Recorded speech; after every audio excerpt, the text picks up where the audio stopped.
Y tengo que decirlo que nos falta aún mucho en esto. ¿Cómo se industrializa un país? Pregunta de un siglo para los economistas que no han logrado una respuesta. Mi tesis es que un país se industrializa si se hace reforma agraria. No es solo mía, es de una gran corriente de pensadores económicos del mundo y de una realidad práctica. Los Estados Unidos hicieron reforma agraria, Europa hizo reforma agraria. Miren cómo se llega a París y miren lo que hay en la tierra agraria. Se ve como un campo de ajedrez lleno de producción de pequeña y mediana propiedad.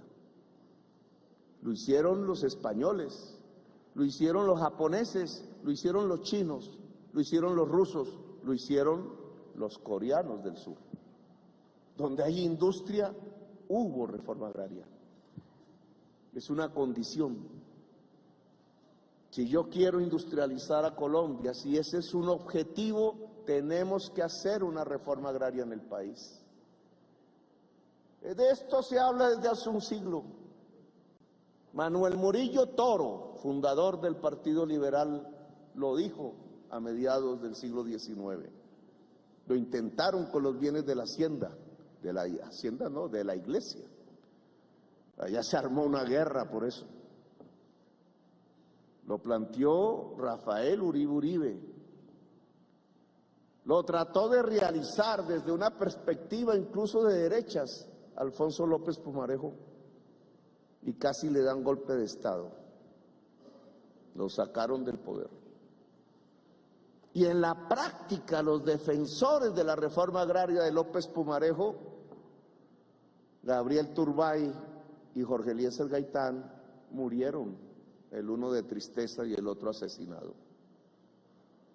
Y lo que vino fue la violencia y la guerra y no para hoy. La reforma agraria ha mostrado que el problema de Colombia es la tierra. Alguna vez hicimos un ejercicio aquí como congresista en una cosa de esas de conflicto de interés, discutiendo un tema agrario. Levanten la mano los que son propietarios de tierra porque tienen que declararse impedidos. La mayoría del Congreso. El partido mayoritario del Congreso era el de los grandes propietarios de tierra. Eso ha cambiado hoy, pero así fue. Y entonces la dificultad de tramitar a través de las leyes la posibilidad de democratizar la tenencia de la tierra en Colombia durante un siglo nos ha llevado a la violencia, nos ha llevado al raquitismo del capitalismo. No se ha podido desarrollar el capitalismo en Colombia por no hacer la reforma agraria. Si la reforma agraria se hiciera, se amplía el mercado interno, se libera la fuerza de trabajo de la tierra y por tanto se colocan las condiciones fundamentales de la industrialización. Pero no hemos sido capaces en la historia. Hemos matado a los líderes que lo plantean, no nosotros. Los detentores de esa iniquidad, la tenencia sobre la tierra en Colombia, con excepciones regionales, porque todo es diferente en cada región de Colombia, es feudal, es premoderna, es anacrónica y es profundamente irracional tener miles de hectáreas sin producir una mata de yuca, mientras el pueblo se muere de hambre, mientras la humanidad tiene hambre. Eso no es posible en los tiempos de la crisis climática. En los tiempos de la crisis climática la tierra fértil se reduce y la posibilidad de la seguridad alimentaria se desploma.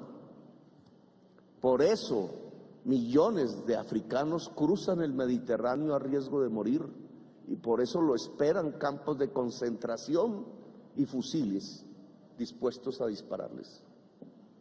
Por eso el mundo está cambiando, por eso el fascismo crece en Europa, Sostener la seguridad alimentaria en nuestros países es fundamental y eso significa que hasta el último metro cuadrado de tierra fértil que podamos tener debe ser utilizado en la producción de alimentos. ¿Qué normas nos pueden garantizar eso? ¿Qué podría hacer este Congreso en función de, por primera vez en un siglo, propiciar normativamente una reforma agraria en el país, como lo hizo Corea del Sur o como lo hicieron los Estados Unidos de Norteamérica, y salir de nuestra premodernidad agraria? Tenemos unas cifras que quisiera transmitir de lo que nosotros hemos realizado en esta materia. Presidente, usted me dirá el tiempo. Lo que usted sabe que puedo hablar 4 horas, entonces. ¿En serio? Sí.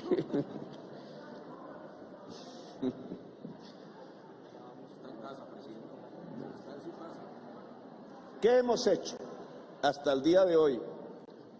En alianza con la FORI incluso, hemos titulado tierra. Titular no es cambiar la posesión de la tierra, ojo, podemos equivocarnos y yo no quiero engañar a nadie. Titular es reconocer la posesión que tenga alguien hoy sobre tierras. En ese tema que tiene que ver con el punto 1 del acuerdo de las FARC con el Estado colombiano, se habló de titular 7 millones de hectáreas. Ese es el acuerdo que este Congreso, pues el anterior Congreso de la época, avaló y aprobó.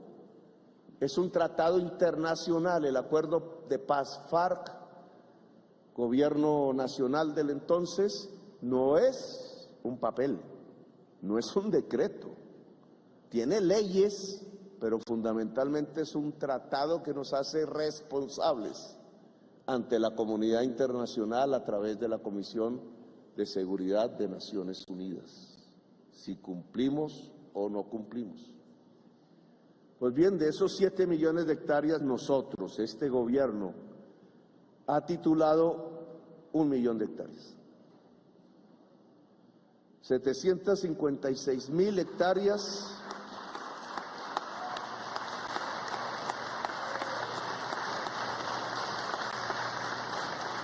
han sido para indígenas y 175,000 hectáreas para campesinos. El volumen de las hectáreas indígenas para aquellas personas que decían que los indígenas entonces son terratenientes, es que es selva, no es para producir, es para cuidar la selva amazónica. Se han entregado 7.945 hectáreas para comunidades negras.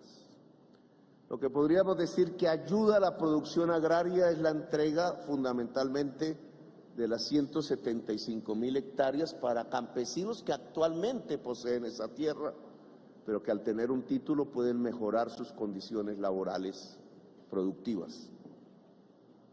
Ustedes lograron modificar la Constitución de Colombia saldando una gran injusticia histórica, y es que no aparecía la palabra campesino o campesina en la Constitución, y aprobaron el que hubiese un estatuto de derechos del campesinado en Colombia y apareciera el campesinado como sujeto de derechos en el país.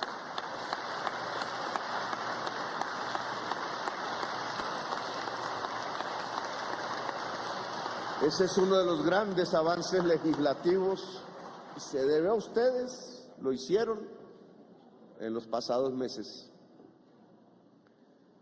En lo que tiene que ver con reforma agraria, que es el cambio de tenencia de la tierra, que el acuerdo punto 1 del acuerdo de paz dice que deben ser 3 millones de hectáreas, 3. En todo el gobierno anterior se transfirieron 13,000 hectáreas durante los 4 años. Santos pues ni alcanzó. O sea que de 3 millones van 13,000 hasta que llegamos al gobierno. y en nuestro gobierno en el primer año van 30,000 hectáreas. En un año. Si a mí me gustara congraciarme simplemente comparándome con Duque, pues es fácil, pero no vale la pena. No es ahí porque nos engañamos. Porque 30,000 hectáreas en este semestre, digamos, porque 30,000 hectáreas es el 1% del acuerdo. La mayoría de estas hectáreas han sido compradas. Mi discusión con Catherine una vez en el Plan Nacional de Desarrollo es que así, aún con el empeño del gobierno y las actuales normas, estirando al máximo, hemos puesto a trabajar los funcionarios 24 horas, en turnos, obviamente. No cumplimos el acuerdo de paz. Y si no cumplimos el acuerdo de paz, el mensaje que se le entrega a la sociedad rural de Colombia es que el camino es la violencia, como ha sido durante el último siglo. Yo no sé por qué pusieron 3 millones, ni por qué el Congreso lo aprobó, ni si hubo un debate de si se podía o no se podía, o si se debatieron las normas para hacerlo. No estaba aquí en ese momento, era alcalde de Bogotá. Pero ese es el acuerdo. Y tiene la firma del Estado. 3 millones de hectáreas, nosotros no hemos podido sino 30,000. El objetivo que propusimos para este año fueron 500,000 hectáreas. Llevamos 30,000. Le dijimos a la Forí, mire, dígale a los ganaderos extensivos, esos de grandes haciendas, no al pequeño ganadero porque no tiene, sino a ese grandotote, hay como 2,000 o 3,000, en ganaderías extensivas sobre tierra fértil, que es irracional, premoderno. Miren, que nos venda la mitad de la tierra, en la otra mitad le damos un crédito para sembrar árboles y que las vacas coman mirando para arriba. Que se puede, pues la Forí tiene una finca así, y entonces se hace mitigación de la crisis climática porque se arboriza la costa caribe, el Magdalena Medio, y al mismo tiempo con pastos de alta calidad. Las vacas se vuelven más gordas, los toros se vuelven más gordos, el ganadero gana más. Y la otra mitad, véndanosla y la entregamos al campesinado de Colombia para producir arroz o yuca o frutas o maíz, nutrición adicional. Y por ese camino, más riqueza, más carne al ganadero, más leche al ganadero, más beneficio al medio ambiente y más justicia al campesinado. Y quizás por ahí podríamos llegar a cumplir el primer punto del acuerdo de paz. No estamos expropiando la tierra, estamos comprándola a precio comercial. Es más, estamos elevando el precio de la tierra, así como vamos. Pero los resultados en reforma agraria ameritan un debate.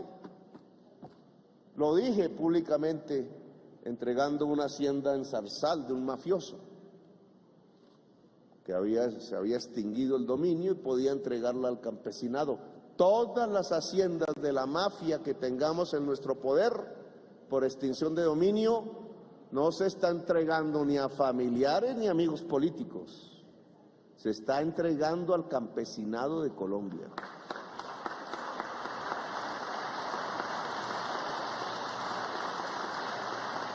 Pero no es suficiente. El debate es, ¿el Estado va a cumplir su palabra? No es el gobierno, el Congreso, pusieron un límite de tiempo para la ejecución del acuerdo de paz con la FARC. 12 años. Ya ha pasado 12 años es este gobierno y el otro. Es decir, tenemos 8, ya pasó un año, porque no hubo sino 13,000 hectáreas en el pasado gobierno. Luego 3 millones tendríamos que cumplir en 2 gobiernos. Este tendría que cumplir entonces, matemáticamente, 1,5 millones de hectáreas. Medio millón de hectáreas por año. Llevamos 30,000. Entonces, tenemos que debatir este asunto, porque yo sí creo que debe el Estado cumplir el acuerdo de paz con la FARC. O decir con franqueza, este Estado incumple el acuerdo de paz con la FARC. Lo tendrían que decir ustedes, podemos proponerlo. Pero eso implica en la historia de Colombia un desastre, que cada uno de ustedes sabe, no creo que hay que analizarlo mucho, qué puede implicar. Yo les propongo entonces mirar el cambio de normas que permitan llegar a 500,000 hectáreas por año y cumplir al final de 8 años con la meta de las 3 millones de hectáreas que el Estado colombiano se comprometió a entregar al campesinado de Colombia en tierras fértiles, lo cual nos produciría indudablemente el motor para industrializar a Colombia, que es el tema del que finalmente la transición hacia una producción debe hablar. Poder industrializar a Colombia a partir de la industrialización de la producción agraria, en manos de los productores directos esa industrialización, para lo cual hay que asociar, como hacen en Canadá o Nueva Zelanda, cooperativas de producción industrial en manos y en propiedad de los productores directos del maíz, del arroz, de la papa, de la yuca, etcétera. Estamos dispuestos a financiar esa industrialización. Hemos logrado algunos pequeños éxitos. Si te gusta nuestro contenido y no quieres perderte nada de la agenda alternativa, suscríbete a nuestro canal y activa la campana de notificaciones. Recuerda darle like a este video y por supuesto compartirlo con tus familiares, amigos y conocidos. Así juntos visibilizamos la Colombia profunda. Recuerda, somos el tercer canal, la voz de los que no tienen voz. Apoya el trabajo periodístico del tercer canal. Ingresa a la aplicación o a la página web de DaviPlata. Dale clic a la opción Pasar Plata. Elige la opción A otro DaviPlata, llena los datos y digita el número de cuenta 304-271-5010. Elige la cantidad que deseas aportar. Continúa los pasos y confirma tu aporte. Y listo. Juntos visibilizamos la otra Colombia.